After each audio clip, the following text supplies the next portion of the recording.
ओम शांति।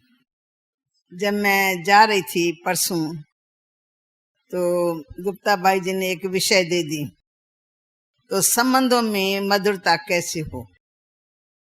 मैंने कहा ये तो हमारा प्रैक्टिकल में हमारा परिवार है और सब अनुभवी। कुमार तो कोई 2-4 होंगे, शायद होंगे या न भी होंगे, कोई भी नहीं। तो बाकी तो सब प्रवृत्ति में रहने वाले हैं। बहुआं भी होंगी, बच्चियां भी होंगे, पोतरे भी होंगे, दोतरे भी होंगे। तो उनको तो प्रैक्टिकल में अनुभव होगा कि वास्तव में संबंध तो होता ही है मधुरता से। जिसको संबंध शब्द बोला जाता है उसमें मधुरता होती है।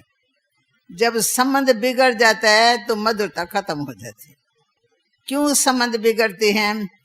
प्यार से माता पिता बच्चे की शादी कराते हैं, बैंड बाजा बिजलियां बल्ब पता नहीं क्या क्या शादमाना करते, और थोड़े समय के बाद बिल्कुल सबका दिल मायूस हो जाता है। घर के अंदर ही वो सेटिस्फेक्शन नहीं रहती है उनकी।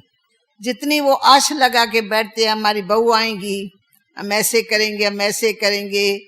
हाँ, बहू के प्रति बहुत बातें उनके मन में होती है, सासुओं के मन में, और बहू के मन में भी होगा कि हम एक नए घर में जाते हैं, नए परिवार में जाती है, तो उनको विशेष अपने पति के लिए होता है। मैं उनके साथ जाऊंगी, घूमूंगी, फिरूंगी, ये करूंगी, ऐसे ऐसे बातें। परंतु कुछ समय के बाद ही सारे घर में एक उदासी छा जाती है। उसका कारण क्या होता है? आप सब अनुभवी हैं। एक एक शब्द में बोलेंगे तो मुझे बहुत अच्छा लगेगा। मैं ये क्लास करने नहीं आई हूँ, क्लास उषा बहन ने कराया। मैं तो आई हूँ आपसे रुआन करने, अनुभव की लेन देन करने। तो अनुभव के लेन देन में मुझे आपका भी विचार चाहिए। मैं तो हूँ कुमारी। हाँ, आदमी कुमारी तो अंत में भी कुमारी होकर के परम धाम में जाएंगे। तो हमारे अंदर में आप वाला तो आ ही नहीं सकता है।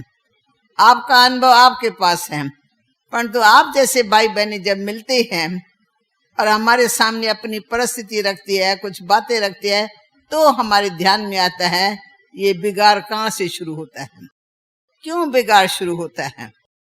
माँ बाप इतनी खुशी मनाते हैं, इतना खर्च करते हैं, आशाएं लगा के बैठते हैं, चंद दिनों में नक्शा बदल जाता है। तो क्या कारण होता है? आप में से कोई बताएगा? हाँ, उठ खड़े हो जाए, फिर आप बताते रहना थोड़ा। पहली बात यानी जनरेशन गैप। सास बहू इनकी जो एज और जो उनका रीजन है उससे वो एडजस्ट कर नहीं पाते। जो सास ने सहा था वो बहू को सहना नहीं पड़ेगा, इसलिए थोड़ा उसके दिल में उसके बारे में कुछ अच्छा विचार नहीं आता है। दूसरी बात, जो एडजस्टमेंट है, एडजस्टमेंट करने के लिए सास भी तैयार नहीं होती और बहू भी तैयार नहीं होती, इसलिए तनाव बढ़ जाता है। राइट। तीसरी बात, एजुकेशन। जो सास का एजुकेशन था, उनकी माहौल थी, वो बहू के वक्त नहीं है। बहू का एजुकेशन थोड़ा अलग ढंग से हुआ है। वो कॉन्वेंट में पढ़ी है, वो कॉलेज में पढ़ी हुई है, और सास कुछ ऐसी इतनी पढ़ी नहीं रहती, इसलिए तनाव हो जाता है और इसलिए एकता नहीं होती है घर में। अच्छा, ठीक है, राइट बताया हम। और भी कोई एक आधा भाई बहन बतावे? हाँ, ये ठीक है। एक भाई एक बहन। बहन जी अनुभव की बातें सुनाएगी। चलो, बुद्धि से तो है, जनता के बीच में हो ना, पता तो लगता होगा। ओम शांति। शशि चंडीगढ़ से हूँ। आज सास बहू में जो तनाव या जो संबंधों में कटुता आ गई है, उसका विचारों में परिवर्तन, कि विचार एक दूसरे से नहीं मिलते, चाहे वह उम्र का लिहाज है, चाहे वह पढ़ाई का, शिक्षा का प्रभाव है। लेकिन कुछ अंशों में हमने ये भी देखा है कि आज सास ज्यादा अवेयरनेस है।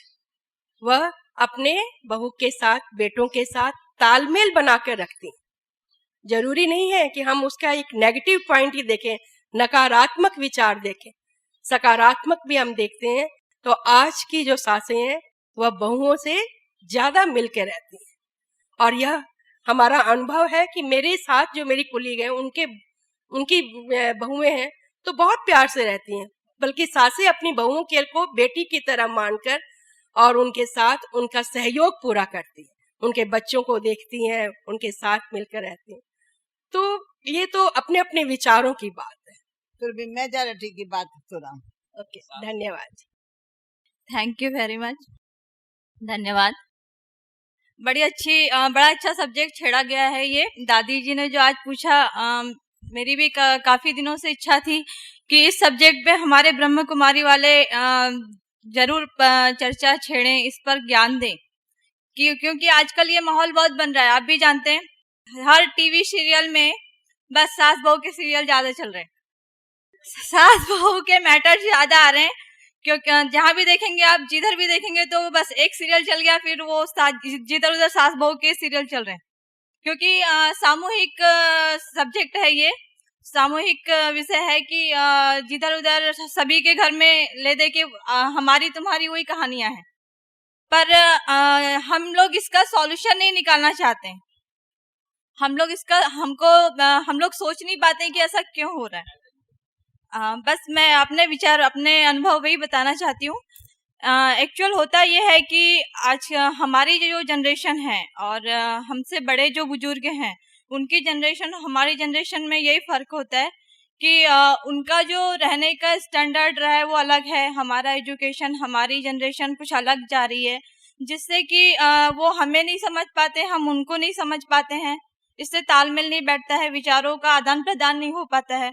दूसरी चीज ये होती है कि जो सास होती हैं, या सास या कहना चाहिए हर औरत का एक नेचर होता है कि वो जो बेटी से बिहेवियर जो उसका होता है वो एक खून का रिश्ता होता है। उससे जो अटैचमेंट होते हैं वो बहू के साथ नहीं होते हैं।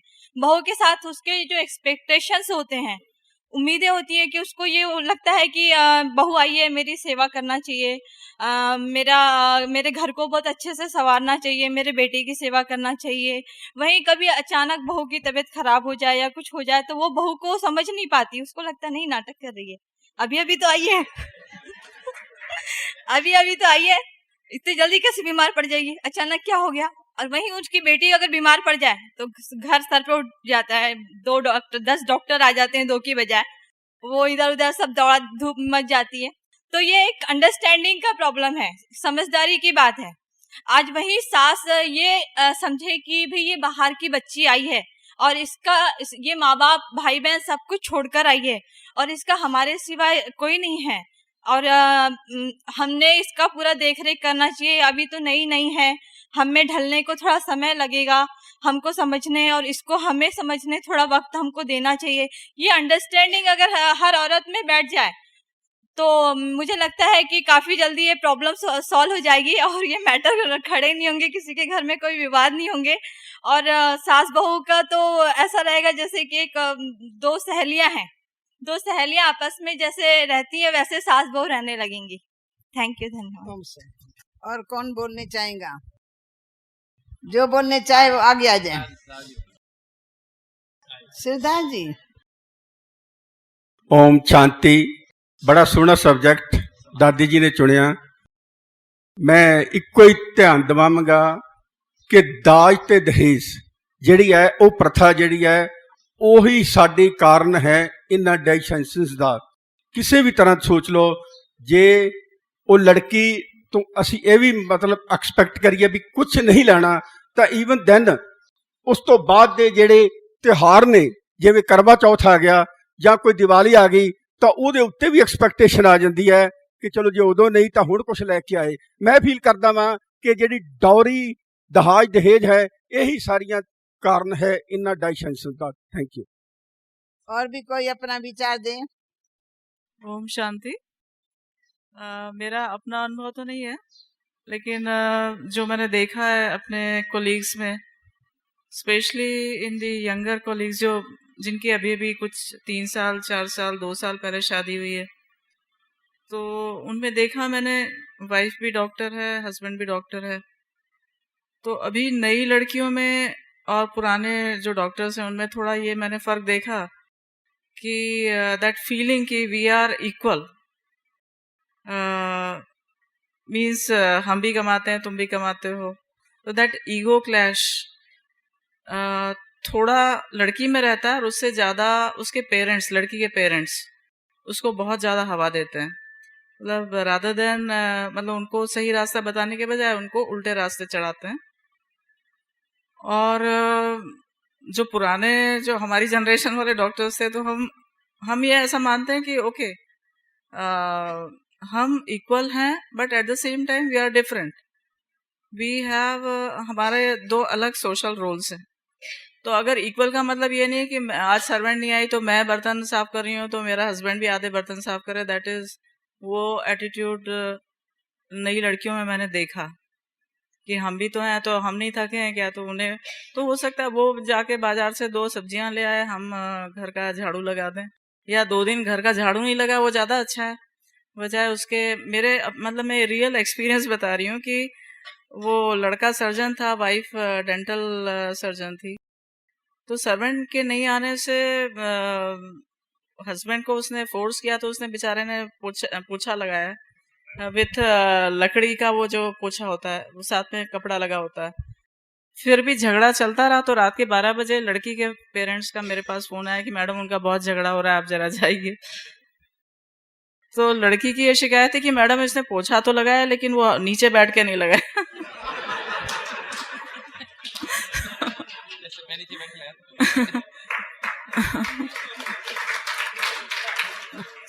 मेरे ख्याल से वो ईगो क्लैश, तो मैं ऐसा मानती हूँ कि लड़की के पेरेंट्स को, क्योंकि अभी ये एक नया हमारा ट्रांजिशन फेज चल रहा है सोसाइटी में कि अब लड़कियां पढ़ रही हैं, जॉब में जा रही हैं, दे आर एम्पावर्ड, पर सोशल रोल हमारा as a woman, as a wife, as a mother, इसका मतलब ये नहीं कि हमें किसी से दबना है, पर हमें सौहार्द के साथ, डिग्निटी के साथ किस तरह रहना है, ये हमारे लड़कियों के पेरेंट्स को सिखाना बहुत ज़रूरी है। वो कि हमारी लड़की, आप क्या, हमारी लड़की तो डॉक्टर है, हमारी लड़की ये है, तो वो तो खाना बनाएगी नहीं। भाई ठीक है, सर्वेंट बनाता है, पर कभी सर्वेंट नहीं आया तब तो बना सकती है।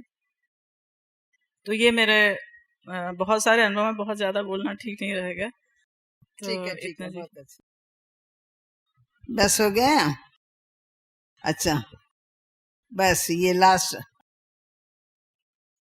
ओम शांति। सबसे पहले दादी जी का यहाँ पधारने के लिए धन्यवाद, और हमें मौका दिया हम आपस में बात कर सकें। ऐसा सौभाग्य कभी कभी जिंदगी में प्राप्त होता है और हम खुश नसीब हैं। धन्यवाद। इतना अच्छा टॉपिक छेड़ा है कि मुझे तो ऐसा लगता है कि सभी शायद बोलने को इच्छुक होंगे, लेकिन कई लोग अपनी भावनाओं को रोक लेते हैं। डॉक्टर साहब ने बोला था रोकना नहीं है, निकालो तो धमनियां अपने आप खुल जाएंगी। जैसे हमारे धुलिया से आए भाई साहब ने बताया कि लैक ऑफ कम्युनिकेशन एक कारण है, शशि बहन ने बताया दूसरा कारण, सरदार जी ने बताया कि दहेज का कारण होता है, और सुधा यादव बहन ने बताया कि जो ईगो क्लैश है वो है। इसके अलावा मेरे जहन में एक और कारण आता है कि सेंस ऑफ इनसिक्योरिटी। आज जो माताएं अपने परिवार में आने के बाद यदि उन्हें थोड़ी सी परेशानी रही होती है पहले, जब वो माता अपनी पुत्री को दूसरे घर में भेजती है तो उसके दिमाग में, जहन में ये होता है कि जैसे मैंने परेशानियां उठाई हैं मेरी बच्ची आगे ना उठाए, इसलिए उसको पहले से इतना पढ़ाकर भेजती हैं कि वहां पर जाकर तुम ऐसे करना, इस चीज के ऊपर अपना कब्जा रखना, इतना तुम्हारी सिक्योरिटी होगी तो तुम अपने आप को सिक्योर फील करोगी, तो तुम अच्छे से जीवन निर्वाह कर सकोगी। मोटे तौर पे आप ये समझिए कि तोते को इस तरह से पढ़ाकर भेजा जाता है, वहां अगले घर में जाकर वो खाली वही रट लगाता है।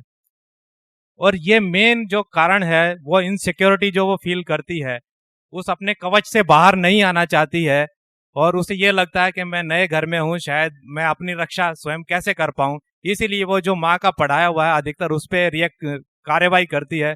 तो मुझे लगता है कि वो भी एक अहम कारण है। यदि वो अपने उस कवच से बाहर आकर नए वातावरण में अपने आप को ढालने की कोशिश करे, कोई ताकत नहीं है कि उसकी जो नई सास, जो नई माँ बनी है, वो उसका सहयोग ना करे और उसको अपने पल्लू में ना बिठाए। ऐसा कोई कारण ही नहीं है, क्योंकि वो एक माँ भी है, सास का रोल निभा रही है ठीक है, लेकिन माँ भी है वो। जैसा बहन रश्मि ने बोला कि अपनी बच्चियों को तो बच्ची समझती हैं, बेटी समझती हैं, और सास बहू को जो है दूसरी नज़र से देखती हैं, ऐसा नहीं, संभव नहीं हो पाएगा। तो इनसिक्योरिटी की भावना को निकालकर यदि नए माहौल में अपने आप को ढालने की कोशिश करें, मुझे पक्का विश्वास है कि सास भी माँ का रोल निभाएगी। धन्यवाद। ओम शांति। आप सबने बहुत अच्छे अच्छे विचार दिए। वो विचार आपके अनुभव के आधार पर हैं। चाहे आपके परिवार में किसका भी अनुभव आपके सामने आया हो, आपने देखा हो, आपका अपना निजी न भी हो, परंतु आप गृहस्थी जीवन में होने के कारण इन सब बातों को आसानी से समझ सकते हो। आपके बेटे में हमारे जीवन बिल्कुल अलग है, परंतु अलग होने पर भी शिक्षाएं वो ही चलती हैं। हम भी एक बहुत बड़े संगठन के बीच में हैं, हमारे से ऊपर वाले भी हैं, बिल्कुल ऊपर वाले, फिर हमारे से साथी भी है बिल्कुल समानता वाले, और हमारे से छोटे भी हैं। अब इतने बड़े संगठन में चलना वो भी कोई सहज बात नहीं है, परंतु समझ चाहिए सबके बीच में चलने की। कोई जैसे ये छोटा बच्चा है, आके फूल दे के गया, तो हमारे प्रति जरूर हमारे मन में उसके प्रति क्या रहेगा, ये हमारा छोटा बच्चा है, बच्चा बच्चा करके बुलाएंगे, चाहे हमारा हो या न हो, पर उसका वो है तो बच्चा ना, तो बच्चे का भाव पैदा हो जाता है, प्यार करेंगे उस ढंग से। परंतु हमारे से बड़ा होगा, चाहे वो मेरा पिताजी हो या न हो, तो भी मैं कहूंगी पिताजी नहीं, ऐसे नहीं, पिताजी पिताजी करके निकलेगा, क्योंकि हम समझते हैं तो वो हमारे से बड़ा है, बड़े एज में है। और ऐसे जो हमारी समानता वाली सखी होंगी, मेरे समान जो होंगी, उनको हम रिगार्ड देंगे, उनके बात को सत्कार देंगे, उसके बात को हम दुत्कार की नहीं, बड़ों को रिगार्ड देंगे और समान वाले को सत्कार देंगे और छोटों को हम प्यार देंगे। अगर ये बात हमारी बुद्धि में रहेंगी सदा सबके प्रति, तो हम सबके साथ अच्छा व्यवहार करेंगे। हमें तो ये ज्ञान मिला है, ज्ञान से क्या है, पहले समझ हम अपने में धारण करते हैं। हर एक के स्वभाव संस्कार को जानने का हमारे को ज्ञान होना चाहिए। जैसे हम अपने आप को आत्मा समझते, परमात्मा के बच्चे है वो समझते, पाठ बजाने आए है वो समझते, हर एक का स्वभाव संस्कार पाठ अलग अलग है। मैं किसी से भी किसी की भेंट नहीं कर सकती हूँ, कंट्रास्ट करना ही दुख का कारण है। अभी मैं गुप्ता जी का उसके साथ कनेक्शन जोड़ूं, ये तो इतना करता है, वो तो करता ही नहीं है, एकदम उसके लिए नफरत पैदा होती है। बार बार उसको मैं टोकूंगी, भाई गुप्ता जी कितना काम करता, तुम क्या करते हो, तुम क्या, तू तो कुछ नहीं, बेकार हो तुम। तो हमारी भावना बदल जाती है, तो हमारा व्यवहार बदल जाता है। उनमें आज नहीं तो कल, कल नहीं तो परसों मेरे आवाज को सुन करके उसको नफरत आएगी मेरे से, और हमारी अंदर से जुदाई होने लगेंगी। वो हमसे बात नहीं करेगा, रुख ठीक नहीं देखेगा, क्योंकि उसको मेरी बात अच्छी नहीं लगती है, राइट ही नहीं लगती है। अगर मैं समझ जाऊं भाई इसका पार्ट अपना है, उनका पार्ट अपना है, हर एक का पार्ट अलग अलग है, कोई का पार्ट किसी से नहीं मिलता है, भिन्नता सब में है। परंतु अगर मुझे जिस सर्कल में रहना ही है, किसके साथ रहना है उसका ज्ञान है। पहले मैं माँ के साथ ही, तो माँ का प्यार अलग होता है। माँ के घर में काम करूं न करूं, सोई रहूं, गोदी में पड़ी रहूं, उसके तो भी माँ को प्यार रहता है, मेरी बेटी है, थकी हुई आई है, चलो सो जाओ बेटा। परंतु सास तो सास है, उसको समझ करके मुझे चलना है। सास क्या चाहती है वो भी मेरे को समझ होनी चाहिए, उसके अंदर में मेरे लिए क्या इच्छाएं होंगी, उस इच्छाओं का भी ज्ञान हो और उसके पूर्ति का भी लक्ष्य हो, कि जो उसकी इच्छा है वो मैं आई हूं इसके घर में, इतनी आशाएं उसने मेरे लिए रखी है, मैं उनकी सब इच्छाओं को पूरा कर दूं। अगर मैं उस प्रकार से लक्ष्य रखूंगी तो मैं जरूर विजयी होंगी, क्योंकि उसके दिल को मैंने जीत लिया ना, मेरी सास क्या चाहती है मेरे से। तो क्या होता है, कभी नहीं ये समझते, ईगो में आ जाती है, अपने पढ़ाई का नशा होता है, अपने धन का नशा होता है, अपने घराने का नशा होता है। माँ के घर में मैं कैसे चलती थी, यहाँ क्यों मैं ऐसे करूं, यहाँ मैं क्यों ऐसे करूं। तो अगर ऐसा होगा ना, तो अपने घर में जो रियल घर है उसका ये हुआ। माँ का घर तो छोड़ना ही पड़ता है, पर सासू के घर में बसना ही पड़ता है, तो बस नहीं सकेंगी। फिर पति से भी दिल उखड़ जाएगा उसके कारण, और सास से भी उखड़ा ही रहेगा, हर वक्त ठक ठक ठक ठक होती रहेंगी। उससे क्या होता है कि इंसान की जिंदगी, छोटी सी जिंदगी जो सुख में होनी चाहिए ना, वो दुखी हो जाती है। न शादी से पहले सुख पाए, न शादी के बाद सुख पाए। पीछे जब बच्चे पैदा होंगे फिर क्या सुख पाएंगे। आखिर खुद भी माँ बनेगी, सासू बनेगी, तो उनको भी उनसे ऐसा मिलेगा। तो मेरा एक संस्कार बन गया। तो उसको चलने की कला चाहिए।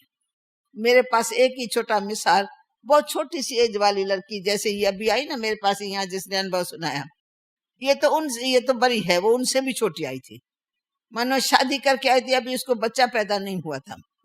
तो हमारे घर में आश्रम में आई ऊपर में, और राजयोग शिविर करने, और जब करके पूरा किया तो कहा मुझे 5 मिनट आपसे बात करनी है। तो मैं उसको देखने लगी, मैं कहा तुम मेरे से क्या बात करेंगे, ऐसे हंस हंस करके। तो कहा नहीं दादी, मेरे को अलग भी टाइम चाहिए, अकेला। मैं चलो ठीक है, दिया। कहती है बहन जी अभी अभी मेरे शादी की है, थोड़ा ही टाइम बताया था, पर जब से शादी की बड़ी रुचि से, और मैंने अखबार में डाला मेरी ये पढ़ाई है, मेरा ये है, मेरे इस प्रकार का लड़का हो तो मैं उनसे मैरिज कर सकती हूँ। तो मेरे पास अखबार का जवाब बहुत आया। उनमें से मैंने एक लड़की को पसंद किया, इंजीनियर था, ये था, वो था, मैंने पसंद किया। और हमने और कुछ नहीं देखा, माँ को नहीं देखा, बहन है नहीं है, और किसी लड़का अच्छा है, समझदार है, मैंने शादी कर ली। शादी करने के बाद जब मैं घर में गई तो मैं अपने पति से तो खुश थी, वो भी नौकरी पर जाता था, मैं भी नौकरी पर चली जाती थी। और हमारी माता कहती हम घर में बैठे बेटा, हमको और क्या काम है, तुम जाओ नौकरी करके आओ, फिर मैं घर का थोड़ा बहुत काम करके रखूंगी कुछ, फिर तुम लोग आएंगे तो आके मदद करेंगे। तो कहा जब भी मैं आती थी शाम को तो क्या होता था, वो पति मेरा 5-10 मिनट लेट हो जाता था, पर मैं उससे पहले आ जाती थी। तो मेरी माँ को, मेरी सास मेरे को कहती तो रुक जाओ बेटी, अभी नहीं चाय बना, एक ही वक्त चाय बनाना, तुम्हारा पति आ जाए फिर तुम और हम सब इकट्ठे पियेंगे। तो इसको चिर लगने लगी, यानी मैं दफ्तर से आई हूं, मैं अपनी चाय न पीऊं, मैं पति के लिए रुकूं क्यों? वो भी तो नौकरी करता है, मैं भी नौकरी करती हूँ। माँ को उसका ख्याल आता है, वो आवे तो चाय बनाओ। अब वो पुराने जमाने वाले तो कहेंगे ना भाई इकट्ठे एक धक से चाय बनाओ, पियो, मिल करके पियो, खुशी होती है। उसको लगा ये क्या, तो 2, 4, 8 बार ऐसा करके आखिर माँ को कहा मैं नहीं इस घर में रह सकती हूँ। हर वक्त एक चाय का प्याला पीते हैं, थके थके आते हम, चाय का प्याला पे तो भी तुम टोक टोक करेंगे, अभी न बना, जब वो आवे क्यों भला? वो भी नौकरी करता है, मैं भी नौकरी करती। ईगो और थी कि अच्छे घर की जो माँ की बहुत लाडली थी, गोद से ही निकल करके शादी में आई। फिर इस बालकी को अपना माँ का घर याद है, मैं तो इससे घर में चली जाऊं। घर में आखिर पति को कहा मैं तुम्हारे साथ रह सकती हूँ, या तो तुम अलग हो जाओ, तो रह सकते, तुम्हारे माँ के साथ मैं बिल्कुल एक पल भी नहीं रहना चाहती। उसने कहा क्या बात है, अच्छा तुम नहीं चाय बनाना चाहते, तुम चाय बना के पी लो, मैं आऊंगा, मैं खुद आके बनाऊंगा, पर इससे लाइफ को अलग क्यों करती हूँ? कहती है नहीं, मैं क्योंकि ये टोकेंगी जरूर, ये बड़ी है, पुरानी है, ये रुकेंगे नहीं, ये तो टोकेंगी, तो मैं इनकी बार बार टोकनी सहन कर सकती हूँ। तो इसलिए ये डिसाइड किया कि यहाँ से माउंट आबू से होके जाने के बाद मैं फाइनल उसको जवाब दे दूंगी, तलाक दे दूंगी पति को। इसी एक चाय के प्याले के कारण पति को तलाक देती है। और वो मेरे से बात करती है, कहती दादी आप बता मैं क्या करूं? मैं कहा मैं तुम्हारे को पूछती हूँ, तू अपने दिल से पूछो, तुम्हारी दिल क्या समझती है कि एक चाय के प्याले के पीछे सारा घर बर्बाद हो जाए, पीछे क्या करेंगी? चलो एक को छोड़ा, क्या फिर दूसरा अच्छा मिलेगा? दूसरी सास अच्छी होंगी इनसे, ये पता है? कहते नहीं। तो मैं कहा फिर किस आधार से तुम इनको छोड़ते हो? या तो तुम्हारे पास ऐसा हो आधार, भाई वो बहुत अच्छी है, वो ऐसे मेरे को चलाएंगी, हाँ मैं ऐसे चलूंगी उनके साथ। तुमको पीछे का भी पता नहीं, और इस घर को भी तुम छोड़ देती हो। भला सारी उम्र माँ के बीच में रहेंगी? तुम्हारा भाई है कहाँ? मैं कहा शादी करके आएगा तो भाभी के साथ रहेंगी। चुप रही। मैं कहा फिर तो किसी के साथ भी नहीं रह सकती। मेरी राय है तुम सदा के लिए घर में माँ के पास रहो, माँ मर जाए पीछे तुमको जो चाहिए सो करो, पर तुम किसी के साथ रह नहीं सकती हो।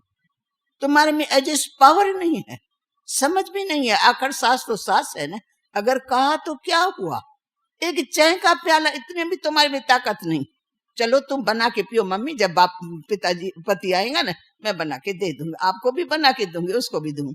वो पिए तो बहुत अच्छी बात अपने साथ, अगर न पिए तो तुम थकी हुई हो, उसका मम्मी मैं तो थक जाती हूँ बहुत, मैं एक प्याला पी लेती हूँ, फिर पति आएगा मैं आपको भी बना के दूंगी, उनको भी। मैं कहा वो अच्छा, कितनी सुख में तुम्हारे जीवन हो जाए, तो एक चाय के प्याले के पीछे पति को छोड़ देती हो।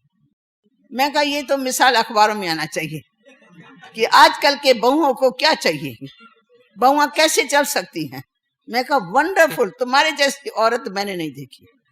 मैंने कहा मैं तो कुमारी हूँ, मैंने कोई ये लाइफ व्यतीत नहीं किया, पर समझ काम करते हैं ना।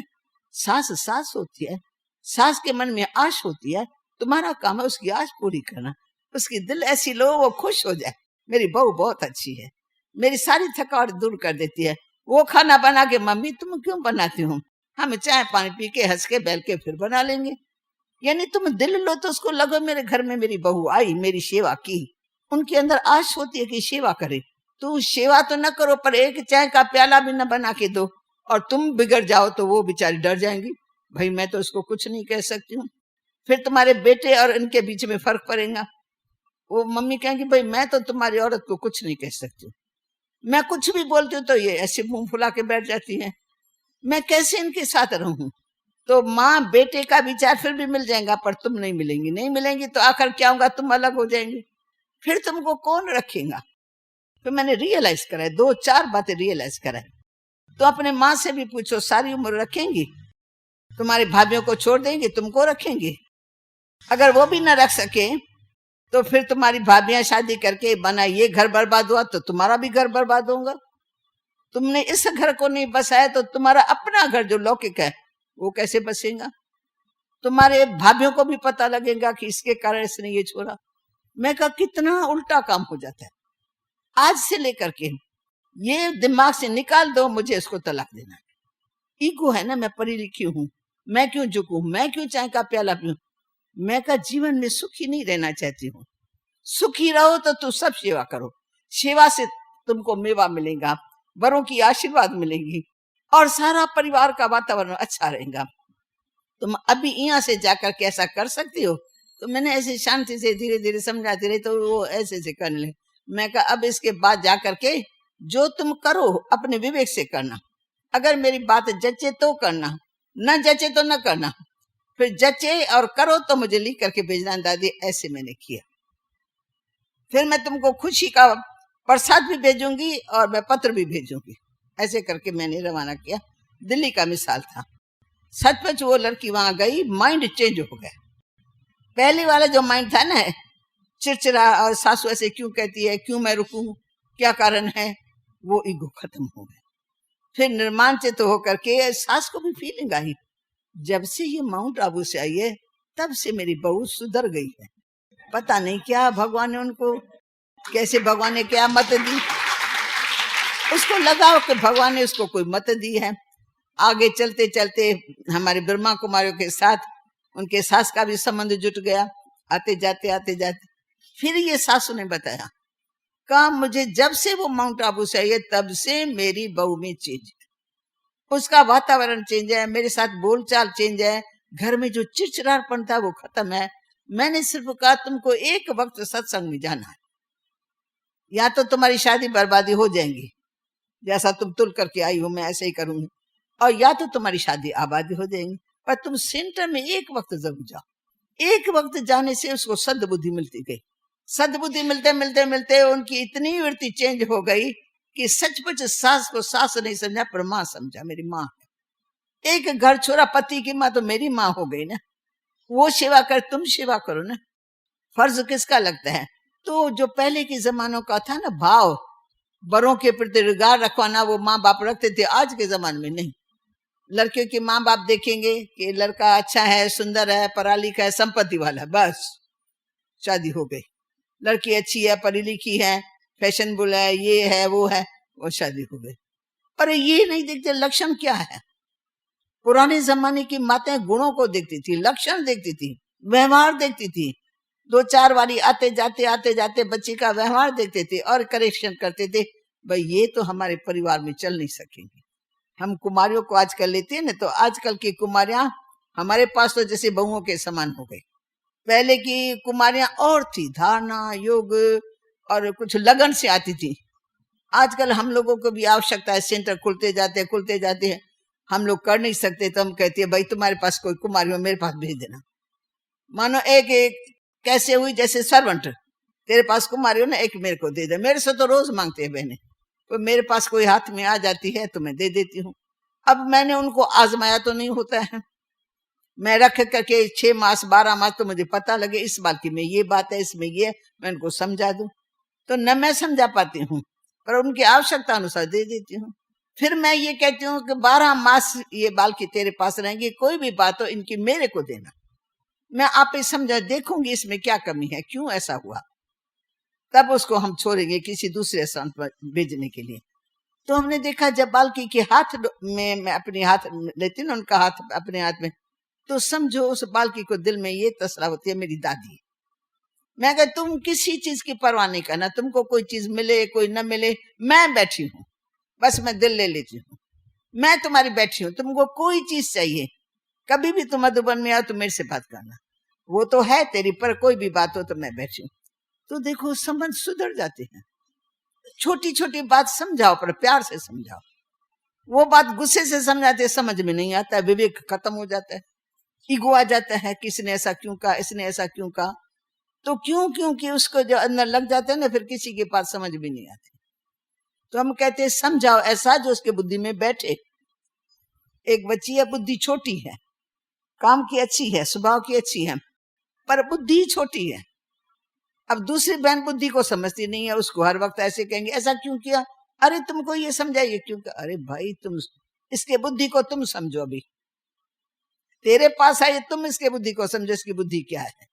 बुद्धि छोटी है तो छोटी अनुसार उसको इतनी बात समझा जो उसके समझ में आ जाए, ऐसे ढंग से समझा जो समझ में आ जाए उसको। तो भावना है बदलने की, हम कुमारियों को बदलने चाहते हैं, कुमारियों की कैसी भी माइंडों पर इतना प्यार दें जो वो मेरे प्यार में सब बातें मान जाए और चल जाए, सदा के लिए सुखी हो जाए वो बालकी, उनको विश्वास हो जाए कि ये दादी हमको सदा के लिए सुखी रखेंगी। ऐसे माँ को जब सासू माँ को होता है ना तो घर बस जाता है। एक सासू थी जो उसने शादी करके आई ना, तो बहू को बिल्कुल बहू कहा ही नहीं, जैसे कहते बेटी तुम एक बेटी ये एक बेटी तुम कभी न समझना मैं बहू हूं, इस घर में तेरा भी अधिकार है मेरा भी अधिकार है। तो बड़े प्यार से उसको चला। तो मेरे को कहती दादी मैं तो बहू को कभी भी बहू नहीं समझती, मैं बेटी बेटी करके बात करती हूँ, लेन देन करती हूँ, और उनकी जो कुछ है ना बातें, उनमें अपना स्वार्थ बिल्कुल नहीं रखती। मेरे को कुछ नहीं चाहिए, पर बहू जिसमें खुश रहे उसको खुश रखना चाहिए। रांग करे तो मैं कुछ समझाऊं ना, रांग न करे तो बस उसको भी अधिकार है चलने में जीवन में। तो ये सासों में भी चलने की कला चाहिए और बहुओं को भी चलने में कला चाहिए। बहुओं को ये 3 बातें जो होती है ना, पढ़ाई का नशा, धन का नशा, बुद्धि का अपमान, ये मारता है। अगर इनको ये ट्रेनिंग मिलती जाए तो कुमारियां भी सब बदल जाती, सासों भी बदल जाती है, बहुआं भी बदल जाती है। फिर संबंध में मधुरता रहती है, कटु नहीं रहता है। हमारे बाबा ने नस नस में ज्ञान भर दिया है। हम कभी किसी से ऐसे नहीं करते हैं जैसे दुनिया में करते। हम कहते हैं हम तो जैसे सचमुच यहाँ स्वर्ग में बैठे हुए, आई गई बात 2 मिनट में कह करके ओम शांति। जास्ती किसी के स्वभाव संस्कार के पीछे नहीं पड़ जाते। भाई जितनी ताकत होंगी उतना काम करेंगे ना, नहीं कर सकते तो मैं ताकत आएंगी कहां से, और मैं ऐसे ऐसे करूंगी तो कहां से बेचारे में ताकत आएंगी। वो समझ करके हम बड़े आराम से चलते। इसलिए हमारा जीवन, हमारी सखियां साथियां सब हम एक दूसरे से संतुष्ट रहते हैं। और मेरे को ये विषय मेरे को बहुत अच्छी लगती है। मैं खुद कहती हूँ जो गृहस्थी लोग आते हैं जिनके घर में बिगाड़ हो जाता है, उनको मैं बैठ के ट्रेनिंग दूं, सच मुझे आता है। मैं इनको, इसने अभी भी मेरे विषय को चेंज करना चाहा, मैं कहा नहीं आज तो मैं यही विषय अच्छा लगता है। अगर घर घर ऐसे स्वर्ग हो जाए तो बाकी चाहिए क्या। मैं कहती हूँ स्वर्ग हम किसको कहते हैं, जिसमें तन का भी सुख हो, मन का भी सुख हो, धन का भी सुख हो, संबंध में भी प्यार हो, पड़ोस में, राज में भी, राज से भी हमको नफरत नहीं। यहाँ तो राज के ऊपर भी क्रिटिसाइज करते रहेंगे, ये तो ऐसा है, ये मिनिस्टर ऐसा है, तो सबको करेक्शन देते रहेंगे। करेंगे हम कुछ नहीं, पर करेक्शन हम सबको दे देंगे, राज में, भाग में, सब में। पर अगर राज भाग सब, हमारी किस्मत हमारे साथ है, कुछ हमको मिलता है कुछ नहीं मिलता है, तो भी किस्मत तो हमारे साथ है ना। तो किस्मत के ऊपर भी नाज हो, अगर किस्मत हमारी हमारे साथ होंगी तो हमारा कोई बिगाड़ नहीं सकता है, और कोई इच्छा की आवश्यकता भी नहीं रहती है। हमारा भगवान के बच्चे हैं, हमारी तकदीर हमारे साथ, हम अपने साथ लेके आए हैं। हमारी तकदीर को ये छीनना चाहे ना, नहीं छीन सकता है, क्योंकि वो हमारी खुद के कर्मों के हिसाब से है। तो हमारी तकदीर का भी अपने को नाज होना चाहिए। चलो तकदीर में नहीं होगा तो हम समझ आते भाई पुरुषार्थ तो किया फिर भी नहीं हुआ, चलो मेरे तकदीर में नहीं था, खत्म, उसको फिर फुल स्टॉप लगा देते। तो मन सदा शांत सरल रहता है और सदा हर्षित रहता है। नहीं तो मन में तो आपको पता है छोटी छोटी बातें परिवार में होती है, क्यों क्या में ही सारा दिन बीत जाता है। तो हम तो अभी इससे छूट रहे हैं ना। ओम शांति। ओम शांति। दादी जी ने हमें बड़ी अच्छी सीख दी कि अपने मैंपन को मार लो, और सासों को भी कि वो बहुओं को बेटी समझे, और बेटियों को भी कि वे अपनी सास को माँ समझे, तभी संबंधों में मधुरता आएगी। राइट। और 2 शब्द मैं दादी जी के लिए बोलती हूँ। एक अच्छा मिसाल है, दृष्टांत है जो मैं सुनाना चाहती हूँ, टाइम तो मेरा भी हो गया है। एक किस्सा है, कहानी जैसे आती है। तो एक गांव था, उस गांव में एक पुराने जमाने की बड़े घर की सासू थी, समझो बड़ी थी बुढ़ी। तो उसको उसका स्वभाव थोड़ा तेज था, इसलिए सब घर वाले नफरत करते थे। जब वो खाना मांगती थी तो कुछ न कुछ 2 शब्द बोल करके फिर खाना भी देते थे, न देवे वो भी नहीं कर सकते, नहीं सास है बड़ी है, कुछ करेंगी, कुछ ये करेंगी, तो डर के मारे भी करते रहते थे। तो आखिर घर वालों ने फैसला किया इसका तो कल कलेश मिटेगा ही नहीं, तो हम गांव वाले मिल करके इसका टर्न बाय टर्न भोजन रखते हैं अलग अलग घरों में। तो चलो एक दिन में एक बार गुस्सा करेंगी, इधर न करेंगे उधर करेंगे, हम तो 2-4 दिन शांत रहेंगे ना। इसी ख्याल से उन्होंने प्लान बना, आज इसके घर में, आज इसके घर में, आज इसके घर में। तो सभी भोजन जिस दिन जिसके घर में जाती थी तो पहले ही वो इम्प्रेशन में रहते थे, भाई आज टर्न है हमको इसके गाली खाने का। आज वो माता हमारे पास आती है, कल सारी वहां से छोड़ करके हमारे पास आएंगे, हमारे मुनि का पहले ही इम्प्रेशन में।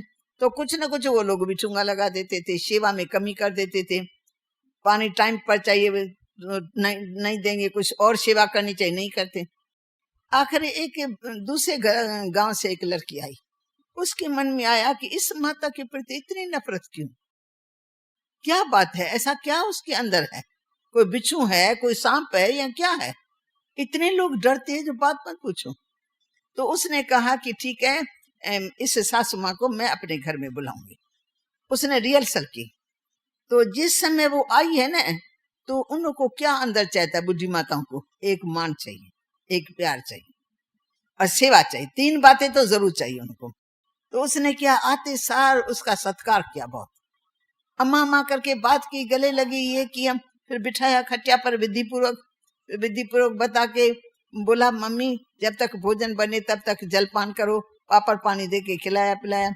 फिर उसके बाद कहा अभी थकी हुई आप लेट जाओ, थोड़ा मैं पाँव दबाऊं, वो भी सेवा की। फिर खाना बढ़िया गरम गरम करके उनको खा के खिलाया। तो सास एक एक कदम में खुश होती जाए और हर वक्त उसको आशीर्वाद दे, बेटी तुम बसी रहना, बेटी तुम ऐसी ऐसे। इसने कहा मेरे साथ तो ये बहुत अच्छा व्यवहार करती है, लोग क्यों ऐसे कहते हैं। फिर खाना खिलाया, फिर चाय पिलाई शाम को, फिर आराम कराया, सब कुछ किया। तो उसने कहा बेटी मैं ये चाहती हूँ मैं तुम्हारे पास ही रहूं, तुम मेरा रोज सेवा कर सकती हो, मैं अपने बेटे को कह के आऊंगी, तो मैं आज से लेके उसके घर में रहूंगी।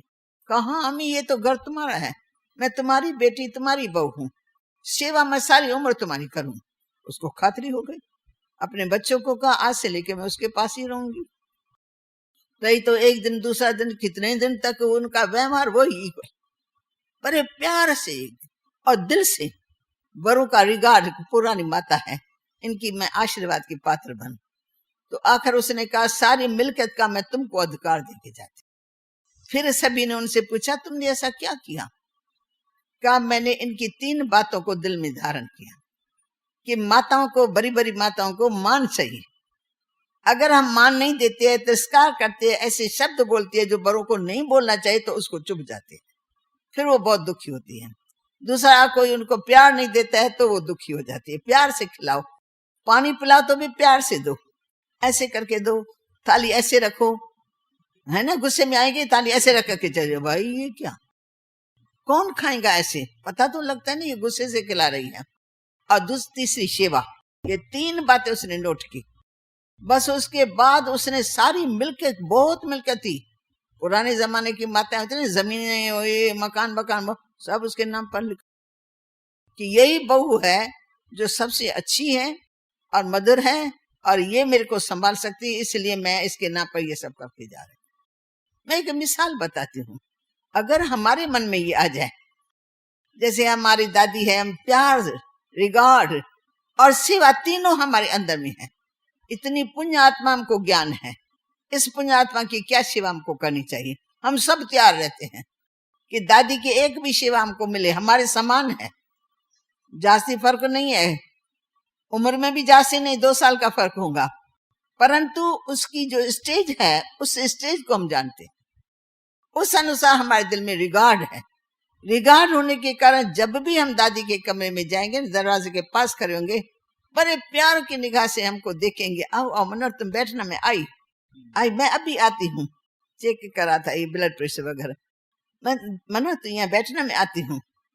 प्यार से बोलना, रिगार्ड से बोलना, तो हमारे दिल में हमको प्यार है तो उसको भी प्यार है। हम रिगार्ड देते हैं तो वो हमको रिगार्ड देती है, हम उनको दादी कहते हैं वो हमको दादी कहती है। हम समझते हैं हम दादी नहीं, दादी हमारी दादी है, पर वो कहती है नहीं, समान है ना, टाइम तो वही है ना, क्यों मैं दादी हूं, ये सब दादियां हैं। तो दादी समझ कर के हम लोगों से चलती है, और प्यार, रिगार्ड, और जो बात हम कहेंगे ना हमारी बात ध्यान में रखेंगे, कोई चीज की आवश्यकता हो हम कहें तो वो फौरन ध्यान में रखेंगे। तो इससे क्या होता है, हम दिलों के नजदीक है, हम उसको बाबा की दृष्टि से देखते। बाबा ने इसको हाथ में हाथ मिला करके निमित्त बनाया, तो दादी को बाबा ने निमित्त बनाया इस सीट के लिए, इसलिए हम बाबा को, बाबा उसमें देखते हैं, बाबा की तरह उससे व्यवहार करते हैं, तभी देखते हो ये सारा कारोबार कैसे चल रहा है। नहीं तो यहाँ तो ठक ठक ठक ठक इतनी हो जो बात मत पूछो। हम जितनी दादी हम कहेंगे हमारे इतने जिज्ञासु है, सारा पंजाब मेरा है, मैं समझूंगी मेरी तो पावर बहुत बड़ी है, वो कहेंगे मेरी पावर बड़ी है, मैं महाराष्ट्र की हेड हूँ, वो कहेंगे मैं फला। अरे भाई ये तो त्याग करके तो यहाँ आए, इसके लिए थोड़ी आए कि मैं महाराष्ट्र की हेड बनूं, मैं पंजाब की हेड बनूं, मैं फलानी हेड। हम आए सेवा के लिए, सब बाबा के बच्चे हैं, हद भी नहीं रख सकते कि ये पंजाब का है, ये गुजरात का है, ये फलाना है, बाबा के सब बच्चे हैं। उसमें चाहे हिंदू हो, चाहे मुसलमान हो, चाहे सिख है, तो भगवान के बच्चे ना। हमारा काम है ऊंची दृष्टि से देखना और ऊंचाई से व्यवहार करना, फिर सुख शांति है, झगड़ा होता ही नहीं है। और दूसरा स्वार्थ नहीं है। बहू सासू के बीच में स्वार्थ जाऊंगा ना, सासू को स्वार्थ दूंगा, फलाना त्योहार है, गई है, कुछ लेके आवे, नहीं लेके आई तो क्या लाया, बहू इधर तो आओ, क्या लाया, अरे भाई वो बेचारे पहले डर जाएंगे, अब मेरे माँ ने तो कुछ दिया नहीं, ये तो पता नहीं मेरे साथ क्या करेंगे, पहले ही तो सासू के मन में है स्वार्थ। भला हम लोग है, कहाँ जाते आते जो मिलता है, जैसा भी मिलता है, शिव बाबा के यज्ञ में डाल देते हैं। स्वार्थ का सवाल ही नहीं है, हमको नहीं चाहिए, कुछ भी नहीं चाहिए, तो कुछ भी नहीं चाहिए तो स्वार्थ नहीं, तो झगड़ा भी नहीं। अगर थोड़ा भी हमारे जैसी सरेंडर बहन में थोड़ा भी स्वार्थ आ जाए तो दूसरे में भी स्वार्थ आ जाएगा, तीसरे में भी स्वार्थ, और स्वार्थ की लाइन लग जाएंगी। इसलिए यहाँ स्वार्थ का त्याग है। जहां स्वार्थ होगा वहां जरूर थोड़ी ठक ठक होगी, नहीं होगा तो नहीं होगी। ओम शांति। किसी भी बहाने भगवान के घर में आप आके शफा पा रहे हो, ये सबसे बड़ी किस्मत की अच्छी बात है। ये किस्मत आपको साथ में लेके यहाँ पर पहुंची। सभी के चेहरे चमक सब खुश है, सब खुश है, मैं देख रही हूँ।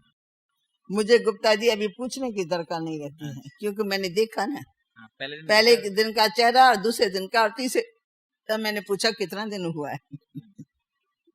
अच्छा, ओम शांति।